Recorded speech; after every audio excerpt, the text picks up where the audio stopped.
আসসালামু আলাইকুম প্রিয় দর্শক। রুহুল কোরআন একাডেমি বিডি চ্যানেলের পক্ষ থেকে আপনাকে জানাই স্বাগত।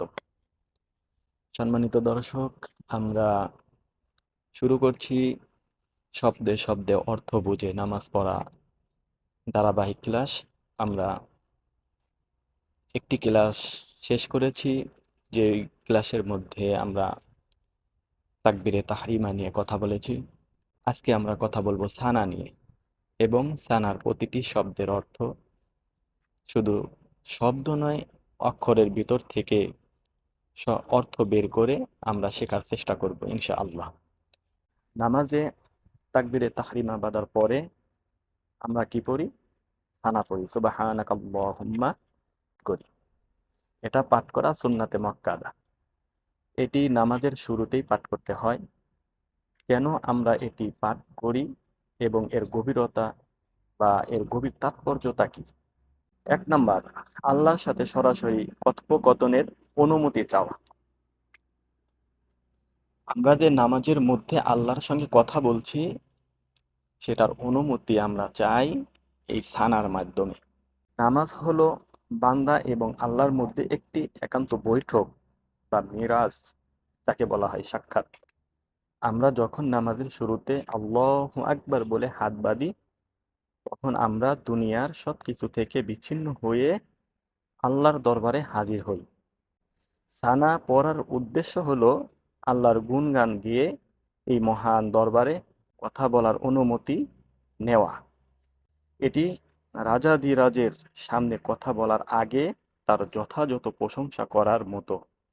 যেমন, আমরা যদি কোনো একটা দুনিয়ার ভালো এরকম কোনো একটি মানুষের সাথে কথা বলতে চাই, তাহলে প্রথমে তার অনুমতি নিতে হয়।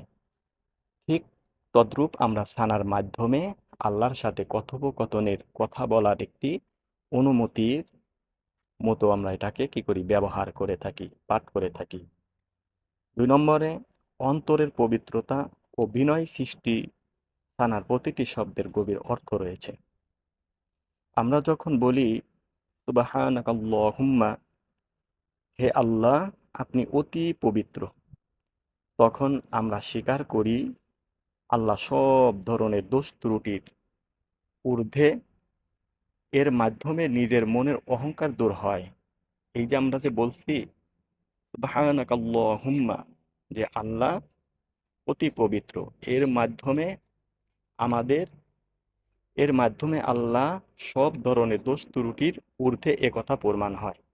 আর এর মাধ্যমে নিজের মনের অহংকার দূর হয়। আমাদের মনের ভিতরে যদি কোনো অহংকার থাকে, তাহলে সেটা দূর হয় এবং বিনয় সৃষ্টি হয়।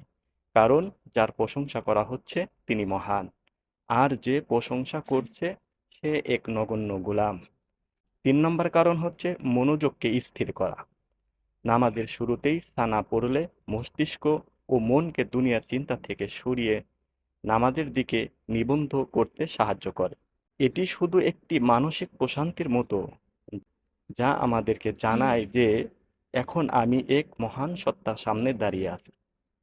সানার গভীরে থাকা কিছু বার্তা, সানার বাক্যগুলোর অর্থের দিকে তাকালে এর গুরুত্ব আরও পরিষ্কার হয়। পবিত্রতা ঘোষণা। আপনি যখন বা আমি যখন আল্লাহ পবিত্র একথা বলি, তখন আপনার অচেতন মন মেনে নেয় যে আল্লাহর আইন ও সিদ্ধান্ত নিখুঁত। বরকতের স্বীকারোক্তি। আমরা এই সানার মাধ্যমে আল্লাহর বরকতির স্বীকারোক্তি দিয়ে থাকি।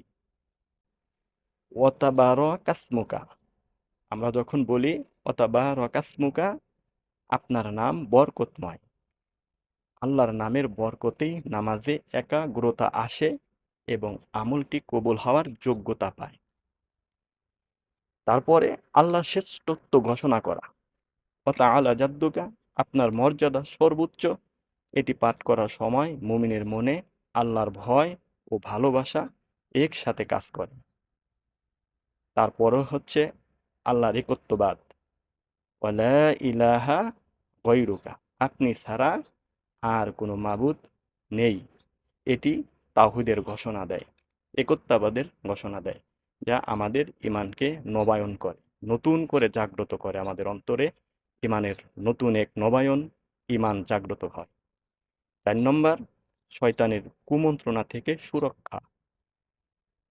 নামাজ শুরু করার সাথে সাথেই শয়তান মানুষের মনে নানা দুনিয়াবি চিন্তা ঢুকিয়ে দিতে চায়। সানা পাঠের মাধ্যমে আমরা যখন আল্লাহর মহিমা ঘোষণা করি, তখন শয়তানের প্ররোচনা, শয়তানের চক্রান্ত সবকিছু দুর্বল হয়ে যায় এবং নামাজের ভিতরে প্রবেশের একটি শক্তিশালী আধ্যাত্মিক বর্ম তৈরি হয়। সার কথা হলো, সানা পড়ার মূল উদ্দেশ্য হলো আল্লাহর দরবারে একজন বিনীত ভিখারি হিসেবে নিজের উপস্থিতি জানিয়ে দেওয়া এবং তার অসীম ক্ষমতার সামনে নিজের অক্ষমতা স্বীকার করে নেওয়া। এটি নামাজের সৌন্দর্য ও একাগ্রতা বাড়ানোর প্রথম ধাপ। তাহলে চলুন আজ আমাদের সেই কাঙ্ক্ষিত সানার শব্দে শব্দে অর্থগুলি আমরা শিখে নেই। সম্মানিত দর্শক, আমরা স্ক্রিনের দিকে লক্ষ্য করি। এখানে আমাদের সেই কাঙ্ক্ষিত সানা, যার অর্থ, শব্দে শব্দে অর্থ শেখার জন্য আমরা সুদীর্ঘ সময় অপেক্ষায় রয়েছি। লক্ষ্য করুন, এখানে রয়েছে সুবহানা। সুবহানা শব্দটির অর্থ হচ্ছে অতি পবিত্র, মহান পবিত্র তিনি। কা মানে তুমি অথবা আপনি। তাহলে অর্থ কি হলো? সুবহানাকা মানে আপনি অতি পবিত্র। আল্লাহুম্মা, আল্লাহুম্মা শব্দটির অর্থ হচ্ছে হে আল্লাহ। ওয়া মানে এবং, বি মানে দ্বারা, দিয়ে কর্তৃক। বির অনেক অর্থ রয়েছে। বি একটি শব্দকে কি করে? সুন্দর করে, একটা সেন্টেন্সকে সুন্দর করে। হামদি শব্দটির অর্থ হচ্ছে প্রশংসা। হামদি শব্দটির অর্থ হচ্ছে প্রশংসা। কা মানে তোমার অথবা আপনার। সুবহানাকাল্লাহুম্মা ওয়া বিহামদিকা, হে আল্লাহ তুমি পবিত্র, সকল প্রশংসা তোমারই। তারপরে ওয়া, ওয়া মানে এবং, তাবারক মানে বরকতময়, মঙ্গলময়। কা মানে তোমার অথবা তুমি। অতাবার, অতাবারকা মানে তুমি, বরকতময়। ইসমু মানে নাম, কা মানে তোমার। ওয়া মানে এবং, তাআলা, তাআলা মানে উচ্চ, সর্বোচ্চ, সবার উচ্চ।